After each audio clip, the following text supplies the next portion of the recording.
Bonsoir le grand maître Yann.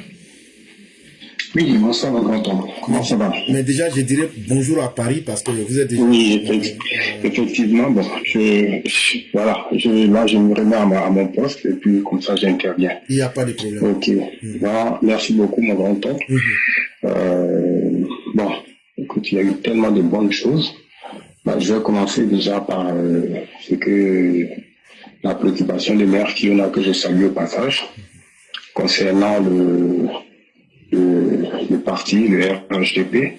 Moi, je pense qu'aujourd'hui, moi, je me mets, je sais que bon, la majorité, on l'aura, parce que il y a quand même les indicateurs qui le démontrent, c'est-à-dire déjà la déception des gens, des Ivoiriens vis-à-vis de l'opposition, leur mauvaise stratégie qui était basée sur la violence. En fait, il y a tous les indices qui montrent que le RHDP, le parti au pouvoir, vraiment aura une majorité confortable, si j'ose me permettre de le dire.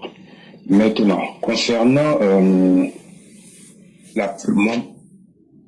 ma préoccupation même la plus importante, c'est que le risque aussi pour les cinq années à venir, c'est que le parti se retrouve dans une situation de confort qui risque d'être préjudiciable au parti politiquement et d'être préjudiciable au parti si les cadres ne sont pas humbles et qui n'attendent pas les voix des sans-voix. Ça, c'est très important. Donc, c'est une mission encore pour nous de continuer à jouer le rôle qu'on joue en étant des opposants au sein du parti.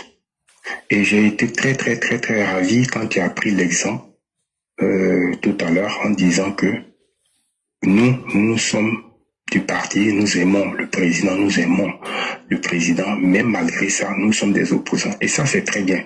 Donc, ça veut dire que nous devons encore plus assumer notre rôle, plus qu'avant, pour que nos cadres, pour que même le président continue de comprendre ce que le peuple attend de lui. Parce qu'il n'y a rien de plus dangereux quand on a assis sur un fauteuil confortable parce qu'on a réussi politiquement à battre de façon démocratique ses adversaires politiques. Donc voilà ce que j'aimerais dire là-dessus. C'est à nous je dirais pas de faire le sale boulot, mais nous devons rester comme des briques pleines qui soutiennent la fondation RHDP. Voilà ce que j'aimerais dire là-dessus. Si tu as quelque chose à rajouter sur ça aussi, je peux continuer.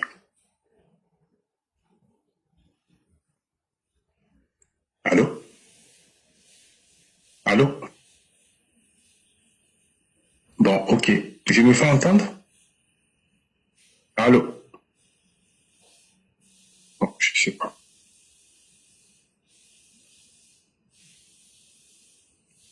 Je comprends rien. Allô, allô?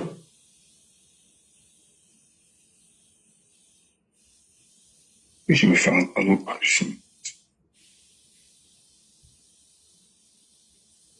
Allô?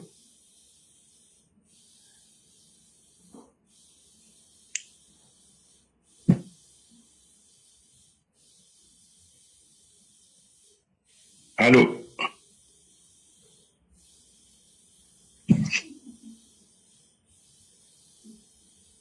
Bon, je ne sais pas si je me fais entendre, si vous pouvez me signaler cela parce que je n'ai pas de retour.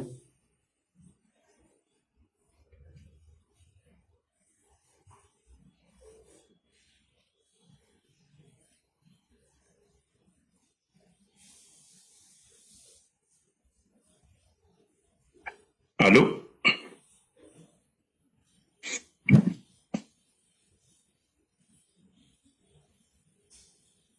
Donc, je ne sais pas si je me fais entendre, mais bon, j'ai pas de retour du tout, je ne sais pas. S'il faut que je coupe et que je relance, je ne sais pas. Allô, allô?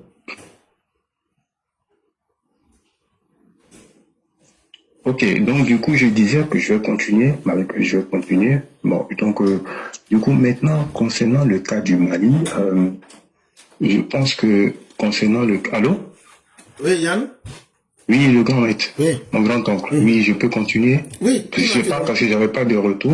Non, non, non. Ok. Vous me connaissez par l'habitude, je préfère très bien écouter, donc... D'accord, ok. En fait, comme j'avais posé une question par rapport à ce que j'avais dit, bon, comme j'avais pas de retour, c'est pour ça. Ok, donc je continue. Non, reposez la question pour qu'on puisse avancer. Donc j'avais donné l'idée de vraiment continuer à jouer notre rôle d'opposant au sein du parti afin que vraiment nos cadres restent vraiment très vigilants et très en éveil sur leur mission. Voilà, parce que je disais comme ça qu'il y avait pas plus dangereux qu'un parti qui est trop dans un confort voilà. Parce que après c'est le laisser aller, parce que honnêtement il n'y a pas d'adversité politique vraiment en tant que telle, si on veut parler sur le plan même de la politique en tant que telle. Du coup je voulais aussi avoir votre avis là-dessus, quoi. C'était ça en fait. Non mais totalement. Et quand vous-même vous dites cadre, c'est qui les cadres selon vous? Les cadres, bon, c'est surtout a priori, c'est ceux qui sont nommés, même s'ils ne font pas leur travail. Ok. Mais pourtant, la réalité veut que ce soit vous, les intellectuels, les cadres du parti.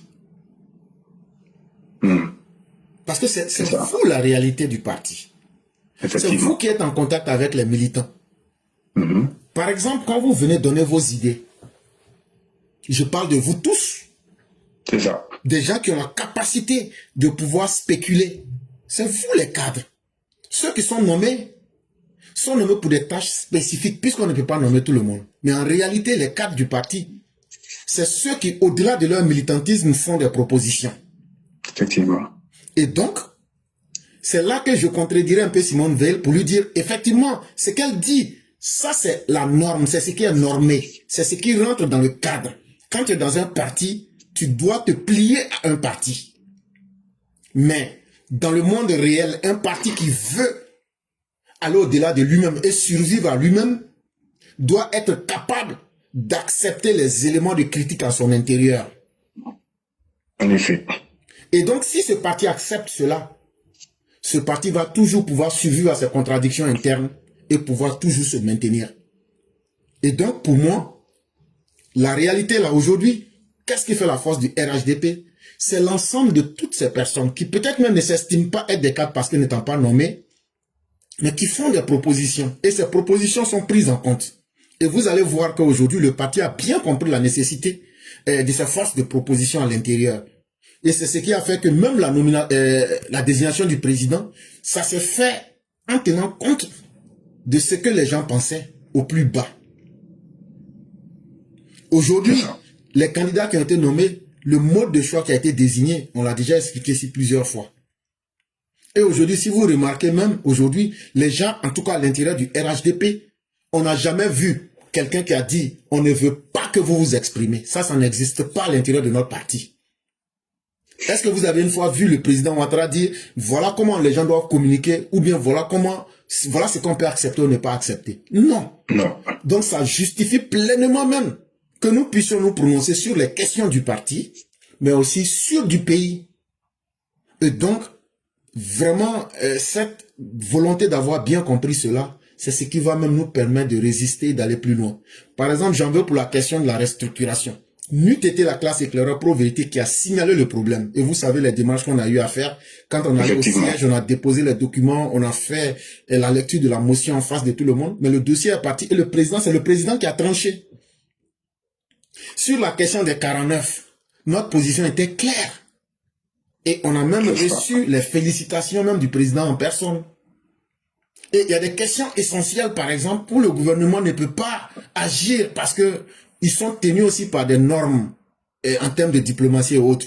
Mais quand nous on se lève pour aller à l'ambassade du Burkina, vous savez ce qui s'y est passé. Et à Abidjan et ici à Washington, vous comprenez de quoi il était question. Et ça leur a permis de changer leur position. Est-ce qu'aujourd'hui, vous voyez encore ces bouffons-là venir insulter le président à travers leurs dirigeants? Non, ça veut dire qu'ils ont bien compris le message. Mais ce n'était pas par la diplomatie traditionnelle qu'on aurait pu leur faire comprendre cela. Et donc, être cadre pour moi, ce n'est pas celui qui est nommé. C'est comme si on me dit, non, comme quelqu'un est déjà imam là et puis il est pasteur là, donc lui il est bien, c'est un immaculé. C'est faux. Non, il n'est même pas le représentant de Dieu. C'est un poste nominatif. On ne peut pas prendre tout le monde pour représenter tout le monde. Et aussi, partout où on gère les humains, on ne peut pas laisser le poste de leader vacant. Donc, il faut forcément choisir quelqu'un. C'est tout. Sinon, les vrais cadres du parti, ce sont vous les militants qui avez la capacité de faire des propositions. Et ça, il faudrait que les uns et les autres comprennent. C'est pourquoi depuis longtemps, quand les gens n'avaient pas encore compris notre méthodologie, ah non, vous êtes là pour critiquer, vous n'êtes pas gentil, vous n'êtes pas mauvais. Même souvent dans nos critiques, ceux qui nous comprennent très bien, on leur permet de ne pas commettre des erreurs. Par exemple, ceux qui sont sortis pour crier, depuis le départ, j'ai lancé des signaux. Faites attention, si vous avez quoi que ce soit contre le parti, allez à la direction. Mais est-ce que moi, je suis l'homme le plus intelligent? Mais c'est parce que nous nous attendions à des réactions contraires à ce qui a été décidé. Et comme les hommes n'ont pas le même niveau de compréhension, on leur a montré là où il faut aller pour traiter le problème. Si après ça maintenant vous trouvez que vous n'avez pas eu en face de vous des interlocuteurs qui ont été à la hauteur, vous pouvez faire ce que vous voulez. Mais décider de se mettre en quarantaine et puis demain maintenant rater le rendez-vous et puis maintenant être mis à côté par vous-même votre comportement, ça va vous coûter cher. Et donc, chers frères et pères, je pense même que s'il y a des gens qui peuvent être comme les EPV, qu'ils se multiplient pour critiquer dans la bonne foi et faire des propositions concrètes, c'est de cela vraiment que le parti a besoin. Et vous le savez, il y a beaucoup de questions, par exemple la question du Hajj. Pourquoi depuis cette année même le Hajj en préparatif, est-ce que vous avez vu quelqu'un se plaindre? Non. Ça a été à la suite de toutes les propositions faites aussi par la classe éclaireur pro-vérité. Est-ce que vous ne voyez pas beaucoup de nos solutions qui ont été adoptées?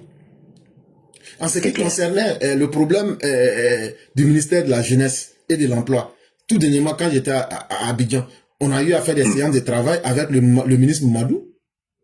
Et on n'en a même pas parlé. Et il n'a pas vu ça comme une animosité ou mais la vie continue.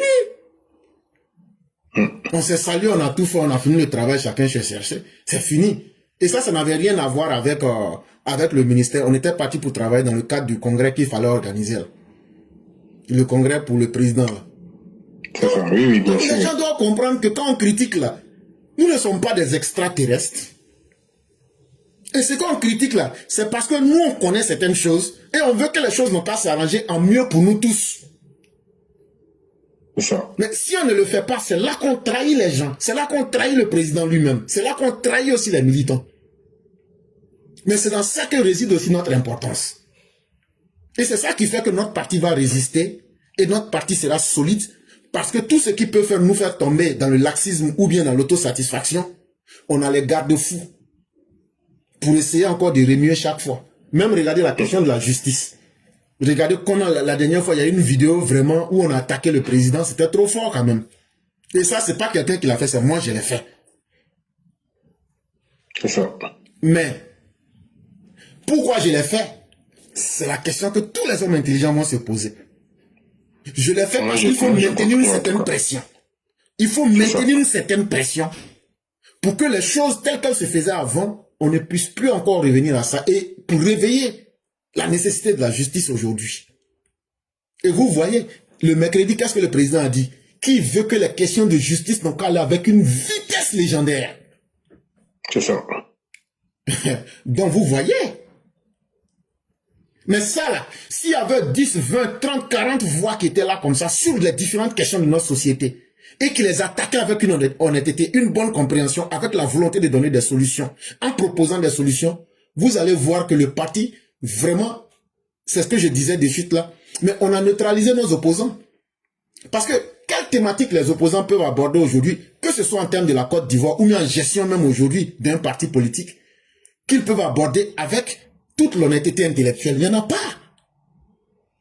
Et donc, tout ce qu'ils diront, on va leur dire, non, non, non, mais au sein même de leur propre parti, comme au sein même de la gouvernance du pays, eux-mêmes, leurs propres militants ont déjà critiqué et ont donné des solutions et on voit déjà les résultats. Moi, je serais fier qu'on dise que on a pu être capable de traiter nos problèmes en famille, plutôt que de dire qu'on a pris le village pour venir traiter notre famille et que maintenant tout le monde est content parce que tout le monde connaît nos problèmes. Et donc là, ces forces de critique interne même sont très utiles tant que ce sera basé sur la bonne foi, tant que ce sera basé avec un esprit de donner des solutions et sans méchanceté, aucune en arrière-plan. C'est vraiment une grande bénédiction. Et c'est grâce au président Ouattara que nous avons atteint ce point-là. Parce que C'est lui qui est notre garant. C'est lui qui nous permet d'avoir ce courage-là. Parce que c'est un esprit qui est purement américain. Parce que s'il n'avait pas vécu aux États-Unis, je ne crois pas qu'il aurait cette capacité. Et vraiment, nous permettre aujourd'hui de pouvoir nous exprimer avec une liberté et dire ce qu'on pense, c'est une occasion que nous devons saisir pour renforcer notre parti, pour ne pas que l'erreur vienne de nous. Et je crois que votre question est la bienvenue. Et nous sommes de cette génération-là qui est en train de faire pousser les choses. Et continuons à marcher là-dessus en tout cas. Merci vraiment de nous donner aussi la confiance. Merci aussi de nous vraiment mettre aussi sur la voie. Donc, je vais continuer toujours sur ma lancée pour maintenant parler du cas du Mali et en général de l'AES. Bon, moi, je pense que ça va finir comme en Syrie ou en Afghanistan ou en Irak. C'est-à-dire que les djihadistes vont prendre, ils vont prendre en tout cas du terrain, et il va falloir que le président Ouattara aussi intervienne pour pas que nous tombions dans une zone d'insécurité, parce qu'aujourd'hui, moi je le dis pas pour eux, mais pour la Côte d'Ivoire et surtout pour les pays vraiment de la côte la côte atlantique, quoi, c'est-à-dire les pays qui ont une porte sur la mer, quoi. Voilà, les pays côtiers, c'est ça, les pays côtiers, merci. Donc je pense que il va falloir que déjà il faut balayer ces vauriens là, ces militaires, hein, ces héros en carton là. Il faut vraiment vite les balayer. Et ça, je pense que les djihadistes s'en occuperont et allègrement. Et maintenant, il va falloir créer vraiment des conditions. Il y a une force internationale, surtout avec à la tête la CEDEAO. Moi, c'est mon plan, c'est ma vision, c'est ce que je pense. Donc, du coup, ça sera avec une force internationale avec à sa tête la CEDEAO. Et puis avec la supervision des grandes puissances comme les États-Unis, puis voilà, l'Union européenne et les États-Unis, pour créer des conditions d'élection, des conditions de pacification.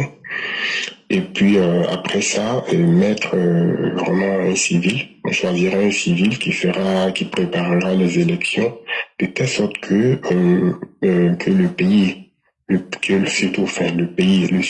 sud du Mali soit géré par un président, parce que je pense pas que vraiment le problème avec les Touaregs sera réglé. D'Azawad, là, je pense que ça va rester comme ça, parce que il y a l'influence algérienne derrière. Et donc, du coup, le grand maître. Oui, mon grand. Mais c'est justement là que cette force internationale est la mieux placée pour être suffisamment neutre pour pouvoir traiter tous les problèmes. Parce qu'au-delà du problème azawadien, si je peux me permettre le mot, il y a aujourd'hui le problème Touareg, il y a aujourd'hui, le problème des Dogons, il y a aujourd'hui le problème des Peuls, et donc il y a plusieurs problèmes qui sont là aujourd'hui. Et donc là, est-ce que les autorités maliennes, s'il en existe encore, je ne crois même pas, effectivement, qui se sont démontrées par leur incapacité, aujourd'hui, la nécessité d'avoir cette force neutre et de reconnaître les problèmes sans état d'âme pour les traiter avec une certaine froideur, je pense que ça sera l'occasion de traiter ces problèmes en profondeur et de situer vraiment, de fixer la situation pour une bonne fois. Et moi, faudrait que ceux qui rêvent encore un Mali qui s'étend jusqu'aux frontières de l'Algérie, vraiment sortent de leur rêve. Ce Mali-là n'existera plus. Et ça avait été dit depuis 2012 par là. Ce Mali-là n'a jamais existé que sur les papiers.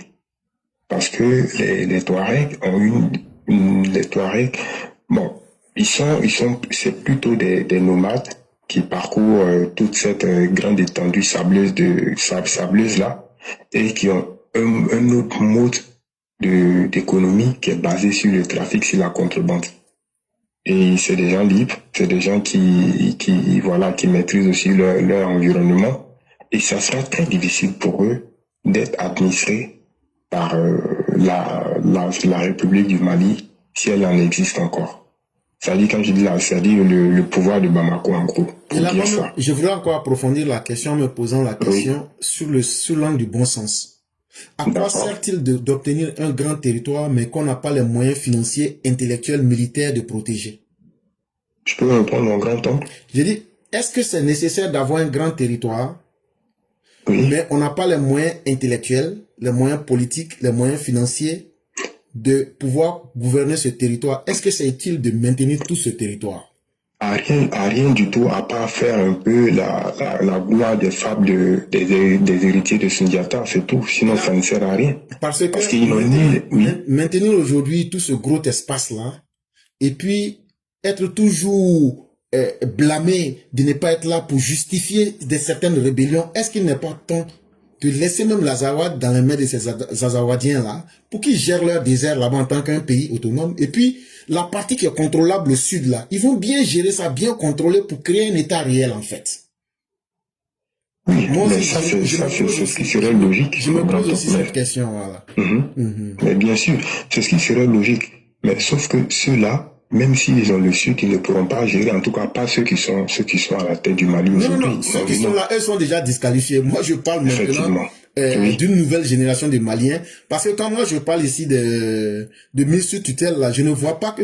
C'est pas une histoire qui va finir en 10 ans, hein. Non, Ça, non, il du faut tout, que je du sois tout. clair si je dois beaucoup bien mieux expliquer la question. Ça veut dire, parce qu'il y a même plus d'État pour moi encore. Il y a un nom qui Oui. existe en 4 lettres, M-A-I-L.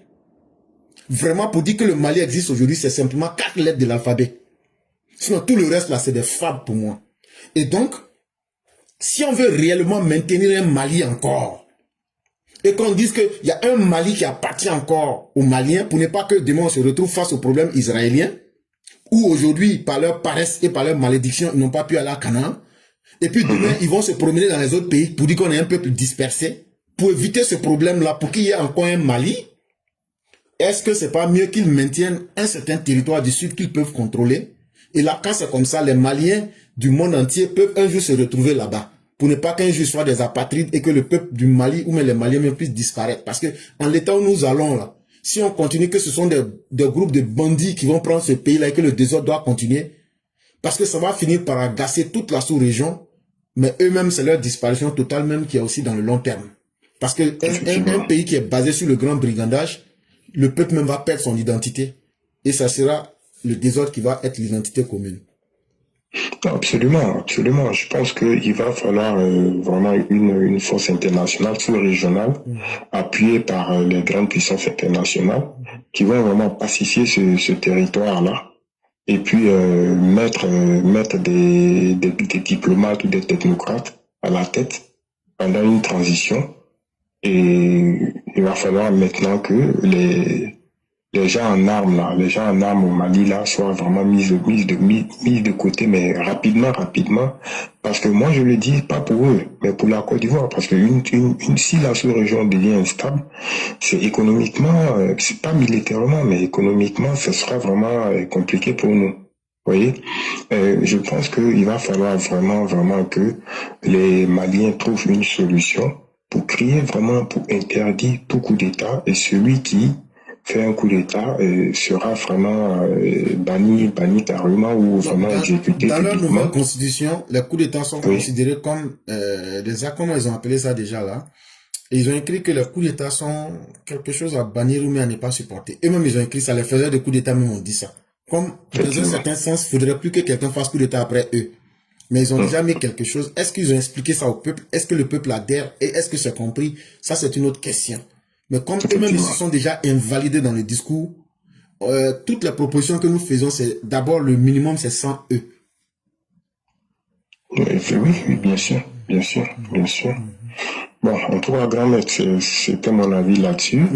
Et déjà encore revenir sur vraiment le beau texte de la dernière fois, vraiment qui m'a vraiment plu et vraiment qui m'a touché vraiment au plus profond de moi.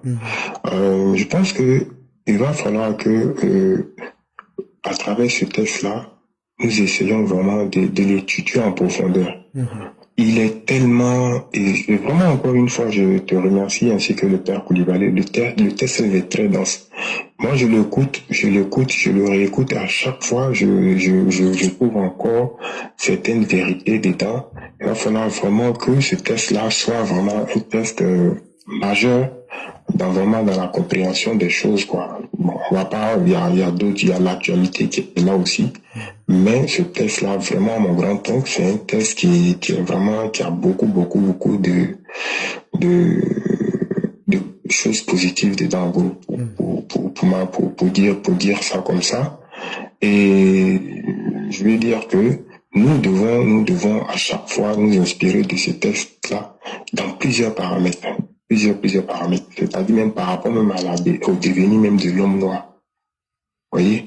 Moi, ce que j'aimerais dire par rapport déjà à ça, l'impérialisme là, ça n'a pas commencé et j'ai été très ébloui lorsque tu as dit que tu ne vas pas citer un peuple. C'est-à-dire tu ne vas pas t'en prendre aux Occidentaux. Ça, j'ai beaucoup aimé. Pourquoi? Parce que c'était très subtil, hein. C'était très subtil, mais vraiment, quand tu as dit ça, dit, waouh, ce monsieur-là, il est trop fort. Pourquoi? Parce que, généralement, quand tu parles, tu évites de dire que nous sommes victimes. Tu vois, quand je t'écoute souvent, tu évites toujours c'est-à-dire de te victimiser et de victimiser les Africains et de victimiser en fait les Noirs en gros.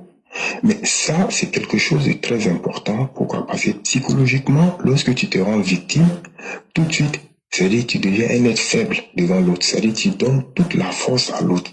Mais quand tu as parlé de ça et que tu as dit qu'aujourd'hui, nous tous, nous pratiquons ce système capitaliste-là, mon grand-oncle, j'étais vraiment très fier de toi et très fier de cette façon d'expliquer les choses de façon subtile. Maintenant, pour revenir au capitalisme. Mon grand-oncle, le capitalisme, là, pour moi, aujourd'hui, c'est, il n'a pas que de côté positif dedans. Il y a beaucoup de côtés négatifs. Aujourd'hui, nos valeurs fondamentales, aujourd'hui, que nous n'arrivons pas à suivre, même quand nous voulons les suivre, en majeure partie, c'est grâce au capitalisme.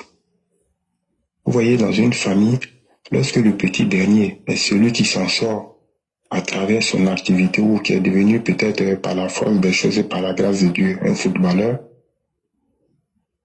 tous les vieux du village se plient auprès de lui. Parce que le système veut ça aujourd'hui.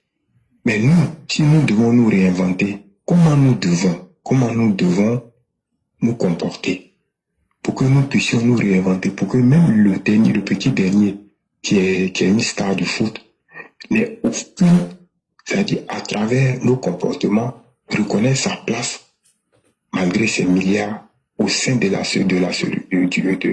cellule familiale. C'est ça aujourd'hui le combat. Et tu avais signalé cela pour que l'Africain se retrouve, il faut que l'Africain retourne cette tradition. Et ça, c'est très important. Parce que la valeur de l'argent n'est pas importante comme dans notre société moderne de consumérisme laquelle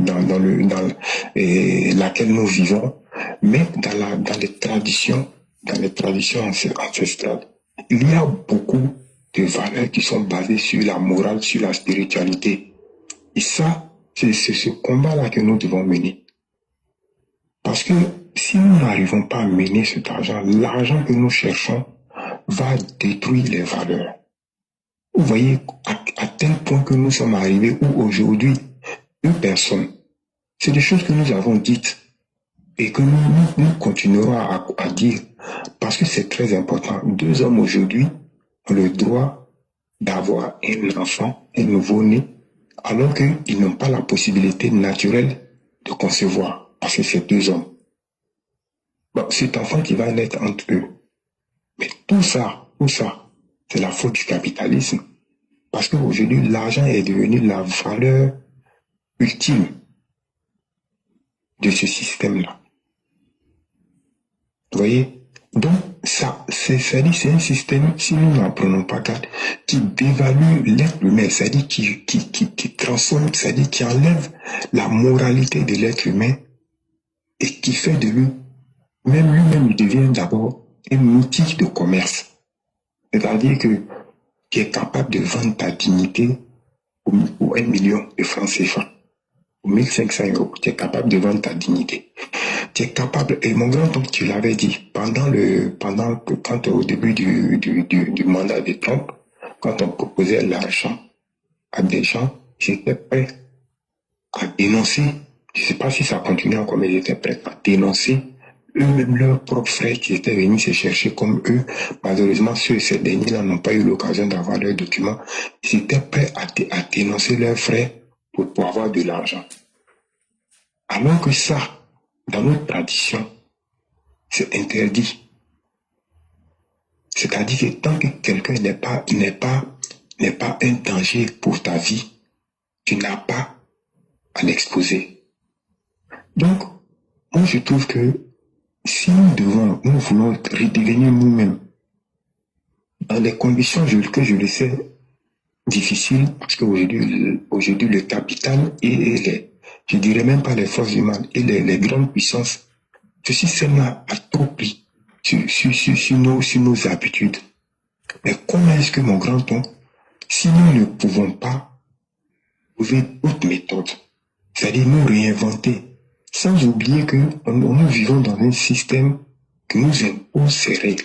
Mais comment, malgré ça, nous devons pouvoir nous en sortir? Voilà un peu, après mon commentaire, la question à laquelle j'aimerais que tu répondes, s'il te plaît. Merci. Pourtant, la réponse, elle est très simple, hein, Yann. Quel que soit le monde dans lequel vous vivez, même si on nous prend, qu'on nous dépose sur Mars, la première question qu'on va se poser, comme disait Spinoza, qu'est-ce qu'on fait pour vivre, pour nous maintenir en vie? Même les animaux se posent cette question. Donc c'est une question naturelle, comment se maintenir dans la vie, c'est ce qu'il appelait le conatus. Tant que tu es animé de cette volonté-là, la solution va venir. Parce que tant que tu te dis, il faut que je me maintienne dans la vie, tu vas toi-même naturellement te battre pour trouver les conditions et toutes les justifications, c'est d'abord dans la tête. Et donc aujourd'hui, dans notre monde moderne, c'est vrai qu'il y a beaucoup d'agressions, ce que j'appelle ici agression. C'est l'argent, c'est l'éducation, c'est la manipulation de l'information, c'est beaucoup de choses. Voilà. Tout ce que nous savons. C'est à nous-mêmes de regarder comment nous pouvons tirer le meilleur. C'est-à-dire, qu'est-ce qui nous arrange?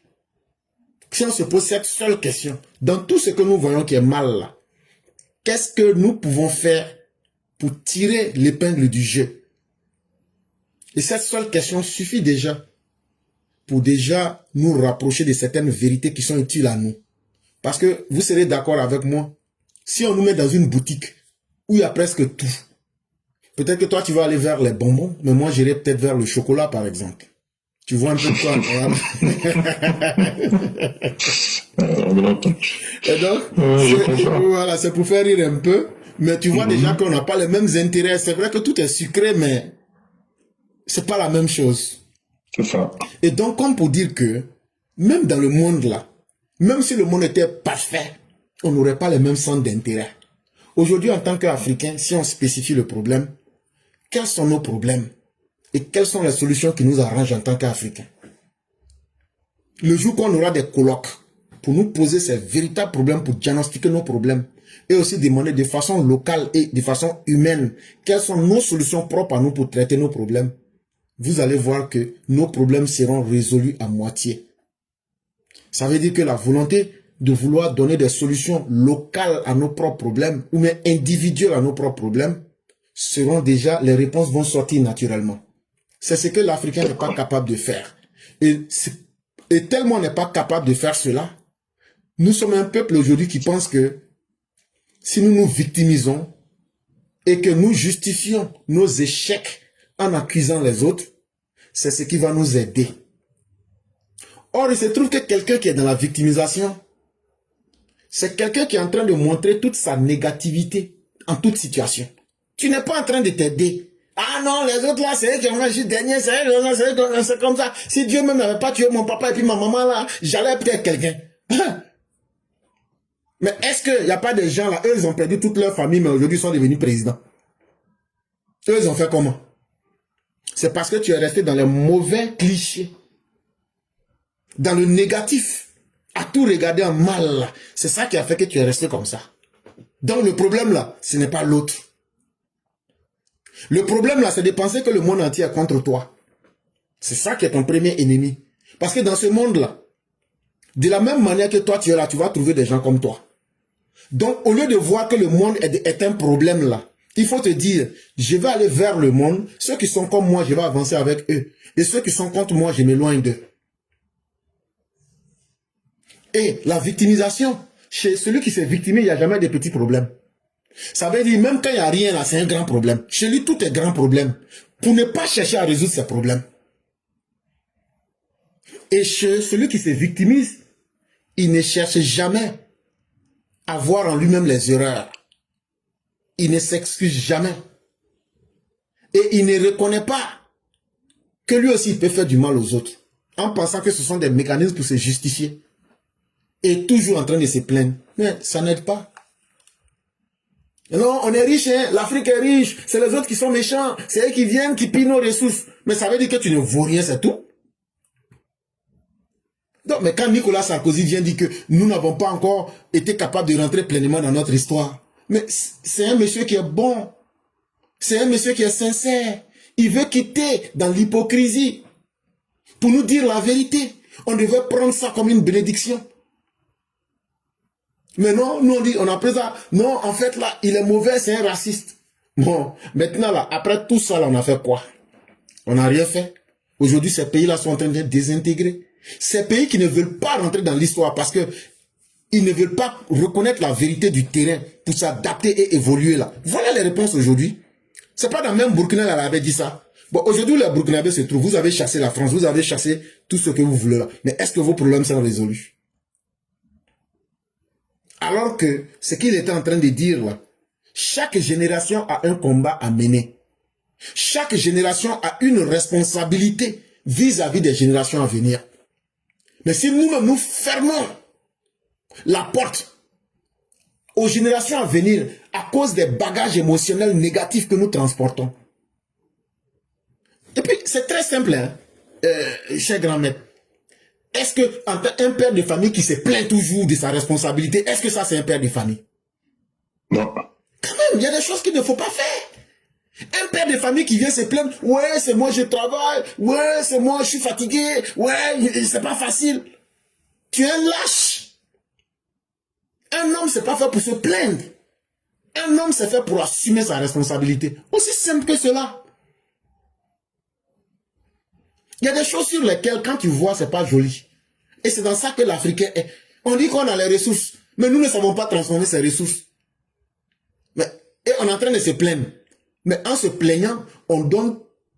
C'est comme on est dans l'espace, et puis on donne maintenant notre position à des extraterrestres pour qu'ils n'ont qu'à venir nous coloniser. Chers frères africains, réveillons-nous. Nos ancêtres, là, c'est parce qu'ils avaient travaillé, qu'ils avaient pu laisser quelque chose. Et puis nous, on prend ça aujourd'hui pour dire que nos ancêtres ont travaillé. Mais nous, on a fait quoi? Sinon, on veut être des ancêtres. Pour les générations, peut-être 2 ou 3 générations. C'est-à-dire dans à peine 50, 75 ans. Là. Nous-mêmes là, est-ce qu'on ressemble à ancêtre? Nous-mêmes, quand on se regarde aujourd'hui, est-ce que nous, on peut être ancêtre de quelqu'un? Ah non, non, on se plaignait. Non, voyez-vous, les gens vont verser l'eau à terre, là, ça ne va pas prendre pour nous, là. Vous qui allez venir dans ce facteur à 100 ans, là. Si vous ne versez pas l'eau pour nous, ça ne va pas prendre. Ne versez pas d'une pour ça ne va pas prendre. Parce que nous, là, nous, on n'est pas bon, hein. On n'a rien fait. D'abord comme ça, là, tu vas verser l'eau, là, ça ne va jamais prendre. Parce que lui-même, il dit dans sa vie, là, il n'a rien fait. Il n'est pas méritant.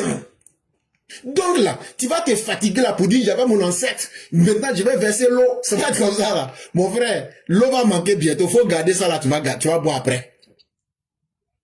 Bon, c'est ce que notre génération est devenue. Si quelqu'un verse l'eau pour nous là, tu as perdu ton eau cadeau. Faut garder ton eau là. Ah, qu'est-ce que tes ancêtres faisaient? Non, ils étaient là, ils se plaignaient seulement. Hein? Ouais. Chaque matin, ils se lèvent, ils disent c'est les autres qui sont le problème. Malédiction qui va tomber sur nous, là, ça ne sera pas amusant. C'est ça. Il faut que nos descendants, là, ceux qui vont venir après nous, qui n'ont qu'à nous maudit même, correctement. Parce qu'on n'aura rien fait pour les aider. On critique les Oufoués, ils ont fait ceci. Mais qui a fait arrêter la colonisation? Qui a fait arrêter les travaux forcés? Et c'est là, quand je pense un peu à Mobutu Seko, quand je pense un peu au Mathieu Kérékou, quand je pense au Félix Houphouët-Boigny, c'est aujourd'hui qu'avec du recul, on respecte ces gens-là. Effectivement. Parce que, qu'on le veuille ou pas, là, avec eux, nos États ont connu un sens. Et nos peuples étaient encore mieux structurés et il y avait de l'espoir. Mais ceux qui disent qu'ils ont les doctorats aujourd'hui, qu'ils ont les bacs, ils ont les BPC, qu'est-ce qu'ils ont servi? Même la petite intelligence qu'ils ont eue, ils sont venus escroquer nos propres parents. Non seulement ils n'ont pas travaillé, mais ils ont escroqué nos propres parents. Voyez-vous?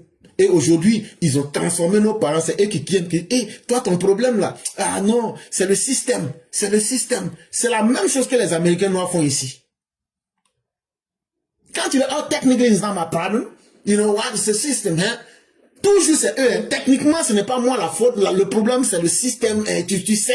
Et ça commence comme ça. C'est le système qui fait que je n'arrive pas à manger. C'est le système qui fait que je n'arrive pas. Faut rester dans ça, là. On va te donner une nourriture empoisonnée dans boîte. On va travailler sur le cerveau de tes enfants. Parce que les produits qu'on prend pour conserver dans les conserves, c'est des trucs, ça travaille sur le cerveau des enfants. Et ton peuple serait un peuple d'attardé mental. Wow. Toi, le blanc qui aime l'argent, le blanc là va aller travailler 8 heures par jour et puis lui va prendre cet argent pour créer l'aide sociale pour toi. Tu penses que c'est une aide? Non. Ce n'est pas une aide. C'est une manière de te maintenir dans ta condition pour que lui puisse te contrôler. Effectivement.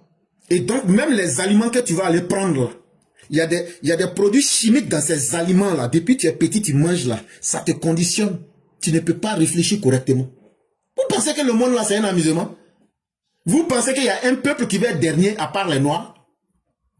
Allez demander aux Asiatiques. Allez demander à tous les autres peuples là. S'ils veulent être derniers. Personne ne veut être dernier.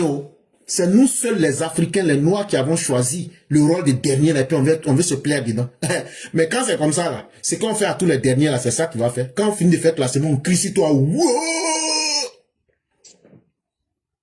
Faut pas on va se réveiller. Moi, je ne serai jamais dans la victimisation. Très bien. Je préfère même être écrasé par la vie, en tirer les leçons et évoluer plutôt que de dire c'est les autres. Et cette capacité-là, Dieu a permis, Dieu ne peut pas se tromper pour créer quelqu'un, pour que toi tu deviennes la victime de tout le monde, en tout temps et en tout lieu. Ce n'est pas possible. C'est un choix.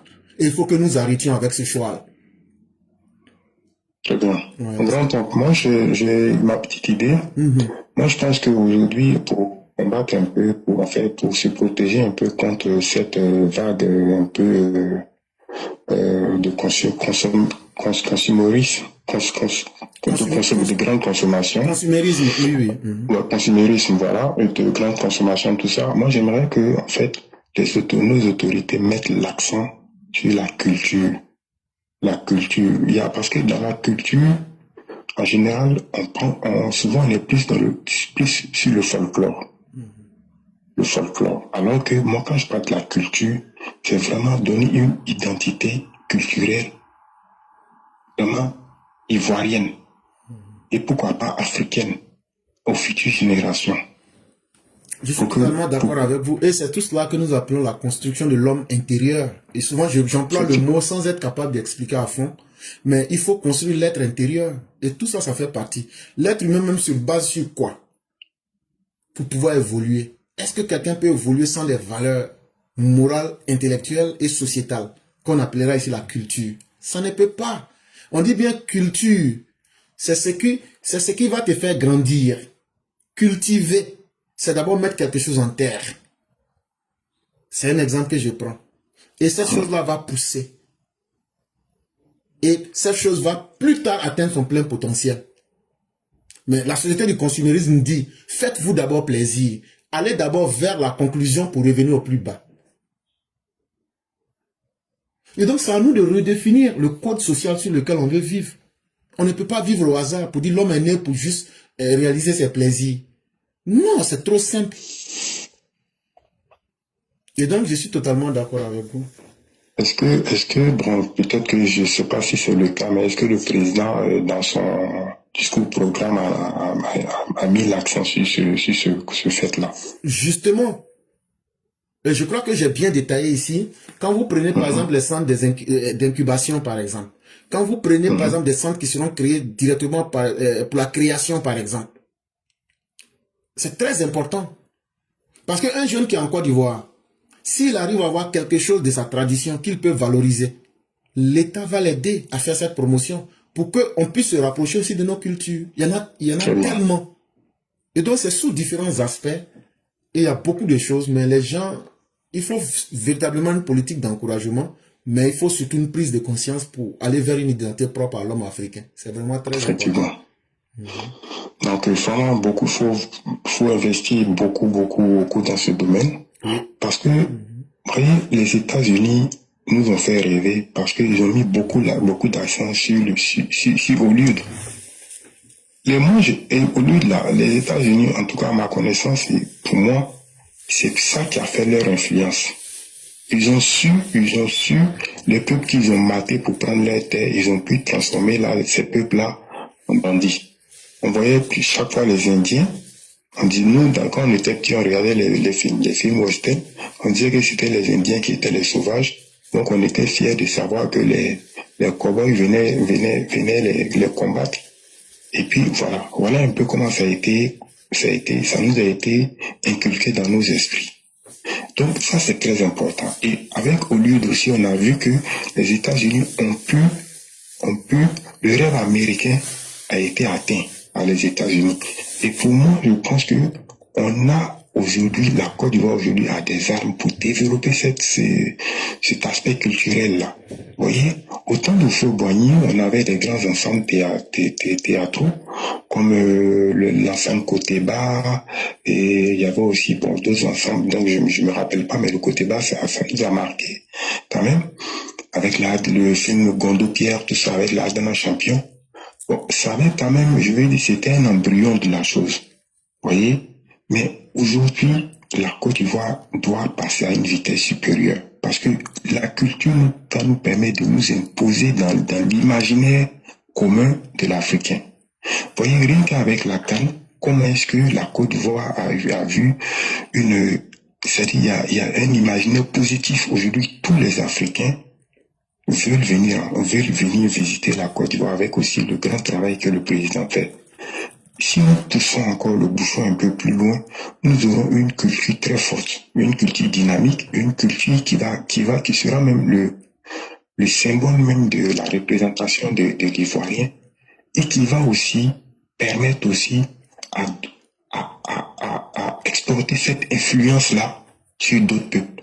Il ne faudrait pas que ça s'arrête qu'au folklore, c'est-à-dire à la comédie, à l'humour, parce que généralement on parle de l'humour des Ivoiriens sur les réseaux, mais il faut que ça aille au-delà de cela. Vous voyez, il ne faudrait pas qu'on s'arrête que au côté ludique, au côté vraiment ludique, un peu, je dirais, un peu puéril, quoi. Mais il faut vraiment que ça a une valeur un peu, ça prenne une autre dimension. Ça, c'est des choses qui me coûtent beaucoup cher. Pourquoi? Parce que je me dis, si on prend l'exemple des Américains, la Côte d'Ivoire, rien qu'en Afrique occidentale, aurait une grande influence et pourra exporter cette influence-là en Afrique centrale et ça sera vraiment quelque chose de très bien, quoi. Et avec l'avènement du président Ouattara aussi, on voit aussi les débats politiques et qui n'existaient pas dans le temps, dans un passé très très récent où vraiment la contradiction n'existait pas. Sinon, tu te retrouvais déjà avec criblé de balles jetées dans un caniveau. Et ça aussi, c'est quelque chose de très positif pour le développement même de l'homme ivoirien. Quand je vois sur une chaîne comme NCI des jeunes frères de 20 à 30 ans qui viennent débattre des sujets politiques, ça veut dire qu'il y a une prise de conscience.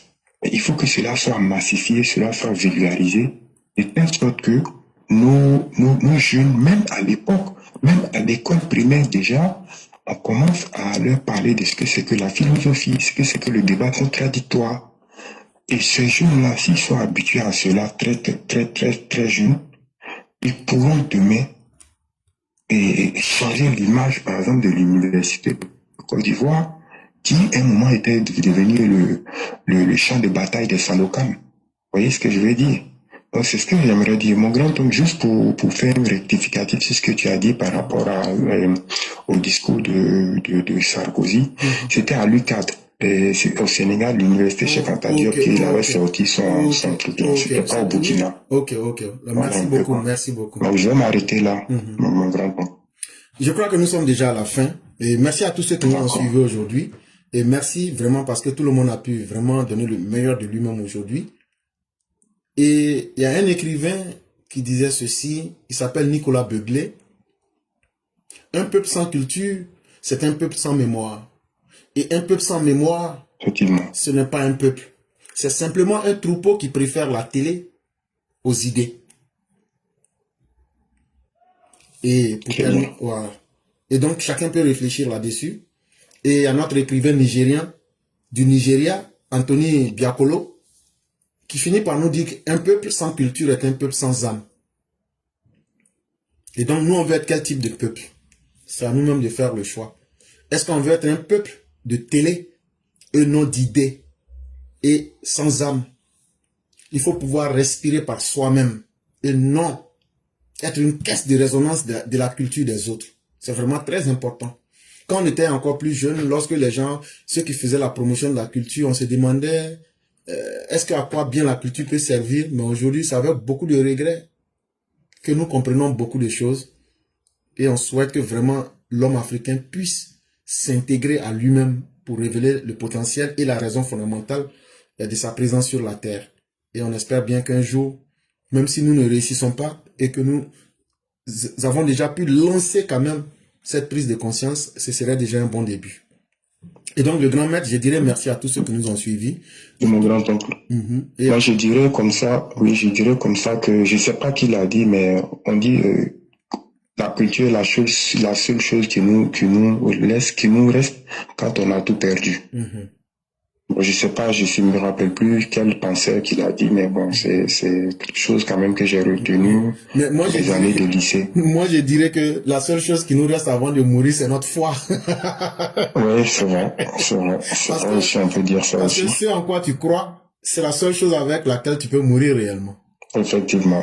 Voilà, donc, ça aussi, c'est une vérité. Voilà, donc j'ai extrapolé ce que tu as dit pour dire que c'est tellement vrai. Quand tu as tout perdu là, ton seul refuge c'est à l'intérieur de toi-même.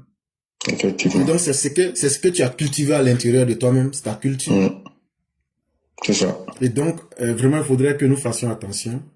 Et vraiment merci pour les partages d'idées. Merci encore à tous ceux qui nous ont suivis. Quand j'imagine l'heure qu'il fait à Paris, les gens nous ont suivis, c'est une marque de confiance. Et vraiment merci à chacun. Et vraiment merci à vous tous qui êtes passés, qui avez donné des idées pour pousser les gens à réfléchir sur leurs conditions, pour pousser les uns et les autres à améliorer leur sens et leur niveau de compréhension. Vraiment, merci à chacun. Et cher grand maître, c'est vous qui allez faire baisser les rideaux.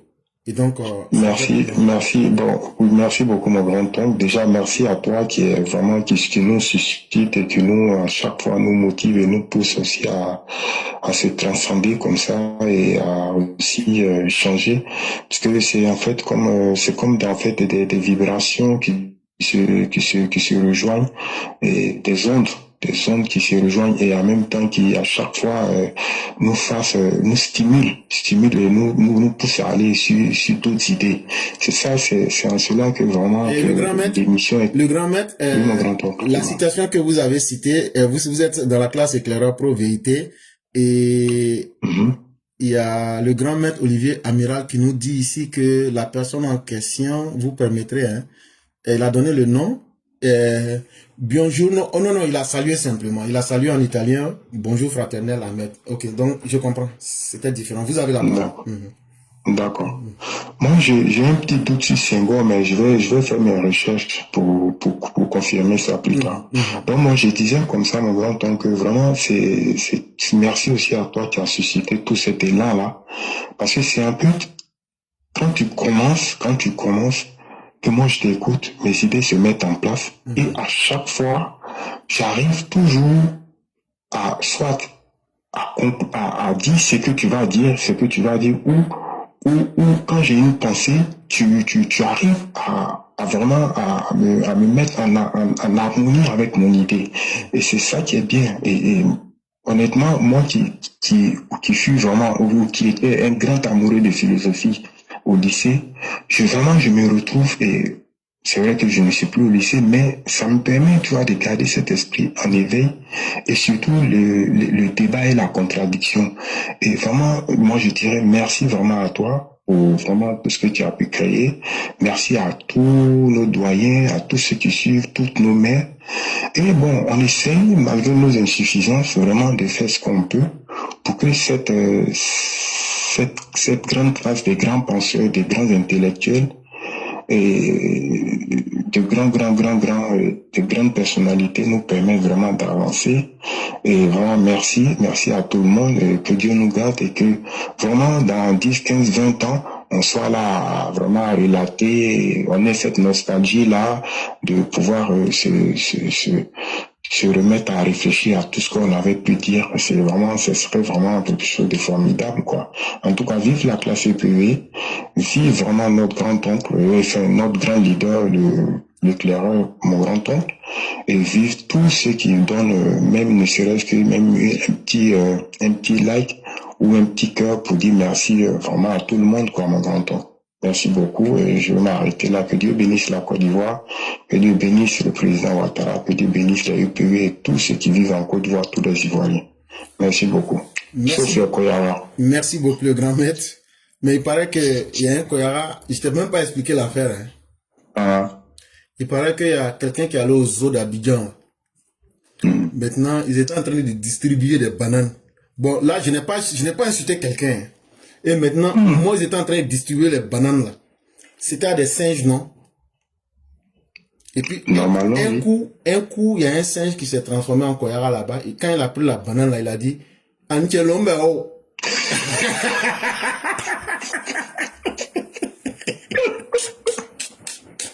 Et donc, t'es fait interpeller.